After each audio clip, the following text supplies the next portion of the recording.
This week, I wanted to kind of follow up on last week. Last week we talked about victory gardens, and at the end of it, I covered some of the stuff that we have available at Bob's Market right now. So right now, there's still a danger of frost here in our area in Zone 6. Generally, we say that kind of the last, or kind of the first safe day, I guess you could say, without frost is usually around Mother's Day. So right now, you can plant cold weather crops out in the garden. So that's exactly what I did last night, and I hauled my camera out and got some video. So let's take a look at planting cold weather crops. And I did skip over a couple things that I planted last night because I already have existing videos on YouTube, and that is planting potatoes and onions. So I planted those last night, but I didn't record them because I've already got video elsewhere of that.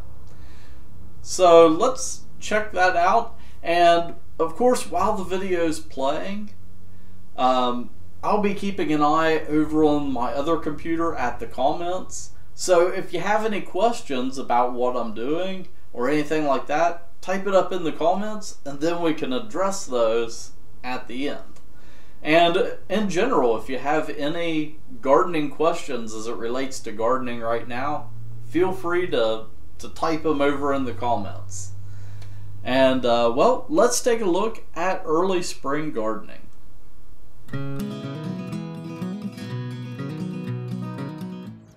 Starting a garden can be a daunting task, especially if you're starting with bare ground. But really, you only need simple tools to get started. In fact, all that you need is really 3 tools. I would recommend a good shovel, a good hoe, and then also your bare hands. So this evening I'm out here planting, or well, actually where you guys are sitting is a row of potatoes that I just planted.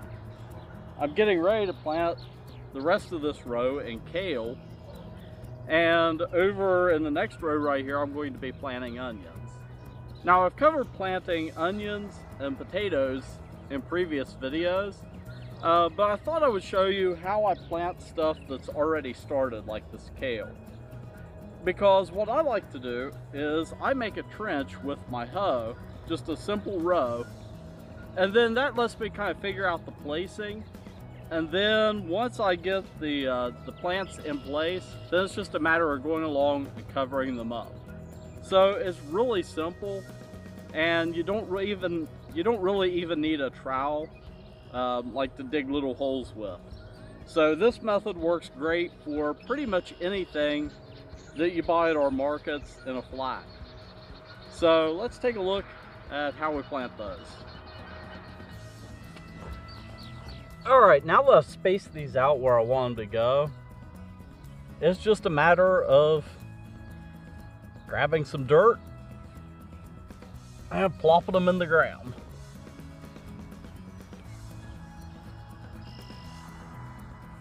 And once I get these in the ground and get everything else planted this evening, I'll go get a watering can or a few watering cans full of water and water everything in.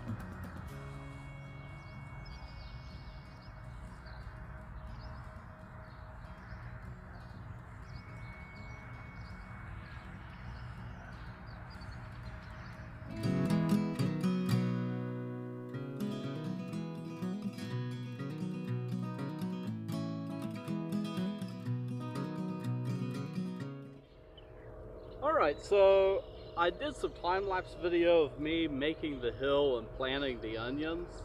Onions do need to be planted on a hill, and that way as they start to bulb, you can kind of pull the dirt away from them and let them bulb out. And then after I got those done, I dug a row right here where I'm going to plant cabbage. And then I've marked another row over here where I'm going to plant some seeds. And it's some older seeds, so I don't know if it's going to sprout or not, but I'm going to go ahead and try it and see what happens. But the way that I measure out my rows is pretty simple. I just use a hoe. So starting over here in the onion row, I simply held the hoe at about this distance and then walked along and made a mark. And then I did the same thing for this row. I just went like that, held it, and then went along. I have a problem that I always tend to plant my cabbage too close to other rows, and then I don't have enough room to get my cultivator through to kill weeds.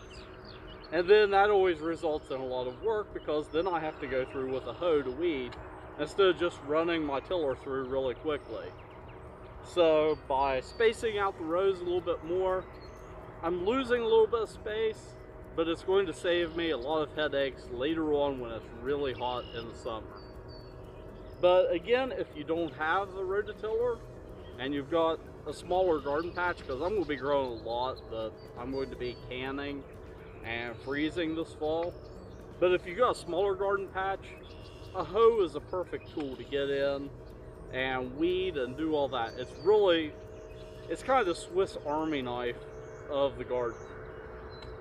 So let me go ahead and get this cabbage in the ground, and I'll set up the camera and show you how I do that. It's really the exact same as planting the kale. The cabbage that I'm planting is a variety called Golden Cross, and it's an early cabbage. In fact, it matures in 40 days. And you can see right here under the how to grow section that it says to plant it 18 inches apart and in rows 36 inches apart. So that's what always gets me, is the row spacing. So let's go ahead and get these guys in the ground. So another thing to keep in mind when you're placing the first plant is you don't want to plant it all the way at the end of the row, because then it's going to overlap into your yard. If you're planting a victory style garden like this, where your dirt goes right up against your yard. So I'm going to come in about, go a little bit further,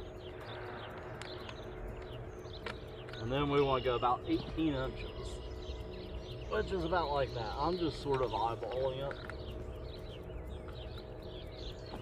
Your mental measuring stick might be a little bit bigger.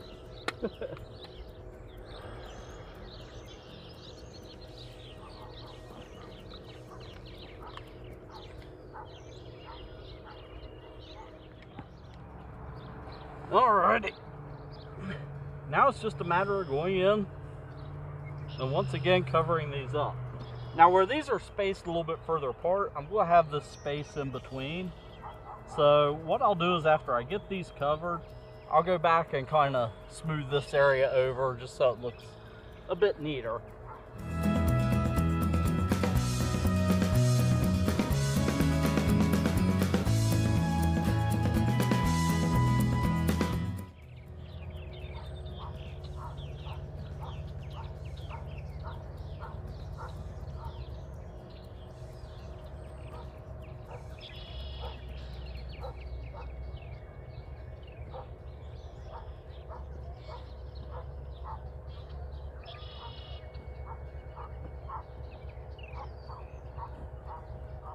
So earlier in the video, I forgot to mention the other great gardening tool, and that's your feet. They are perfect row coverers. And if it were warmer out, I would be out here barefoot doing this.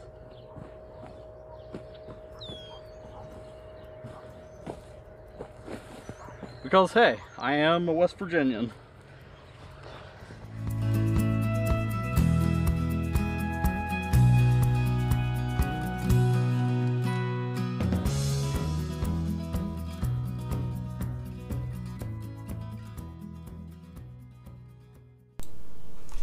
Alrighty, so those are some great fall crops, well, some of them are, but those are some great cool weather crops that you can plant right now. And while the video was going, Carol asked if we have any cacti in stock, big sticky cactuses. And well, I sent a couple people text messages to see if they could check, and I didn't get a reply back, but I'll find out for you and try to shoot you a message or get in contact with you somehow. And she also said, wow, I'm a fast working person. I wish I could work that fast. It's always kind of cool to do those time lapses and then see how fast you actually do work, or, you know, kind of the repetitive nature of the process. But yeah, last night, while I was recording that sunset, I was also finishing up another row. But yeah, those are all cold weather crops that can be planted right now. So a lot of your leafy things like kale, cabbage, so it's all the brassicas basically. I also planted last night spinach seed, which I'm hoping it comes up. It was some old seed that I found kind of tucked away in the freezer, which, pro tip, that is a great way to store seed, is just to stick it in your freezer. It'll keep pretty good that way. I keep some in the freezer, and then I also have some in the refrigerator. I've actually got a whole seed shelf in the fridge. But yeah, hopefully that comes up and we can have some beautiful spinach. And then I also plant some leaf lettuce. Of course, you know, right now, those things are kind of hard to find in the store. So this time of year, it's a great time to get out and plant those, and that way you've got a sure supply of it going into summertime.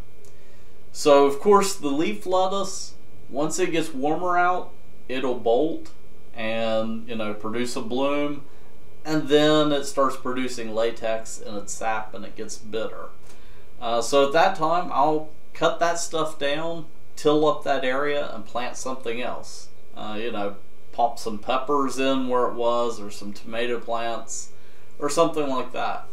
And then the cabbage, it takes about 40 days to mature. But usually I find with even planting a large row of cabbage like that, they don't all reach maturity at the same time. So usually you have a couple weeks, you know, 2 or 3 weeks where you can go in and harvest cabbage. And, well, I don't see any other questions, and that's all that I've got for this week. Oh, I did mention garden tools in there. So this week on the blog, we're going to be discussing garden tools and kind of the essential tools that you need to start a garden. And I want to go as bare bones as possible. Like I said in the video, you really only need a shovel and a hoe to get started. And if you're doing a little, you know, let's say a 4x8 or 6x8 patch in your backyard, a shovel and a hoe is perfectly adequate to get you started with that. And, you know, it's more work, but it saves you needing to go out and spend, you know, $100 or $200 on a little cultivator, or a little handheld rototiller or something like that. This past weekend, I was actually repairing my rototiller that's like 30 years old.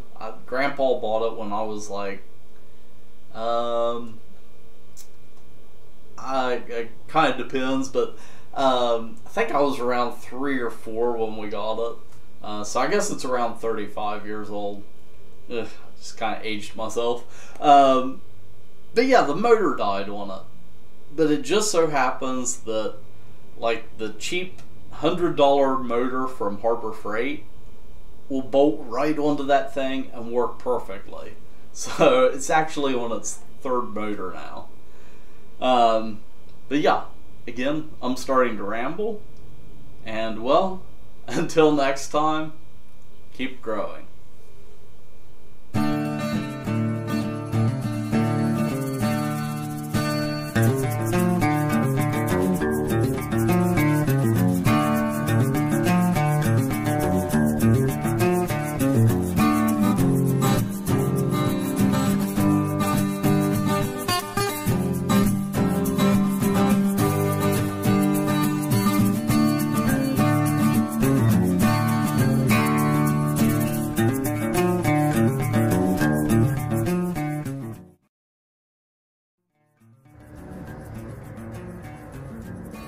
You're still watching?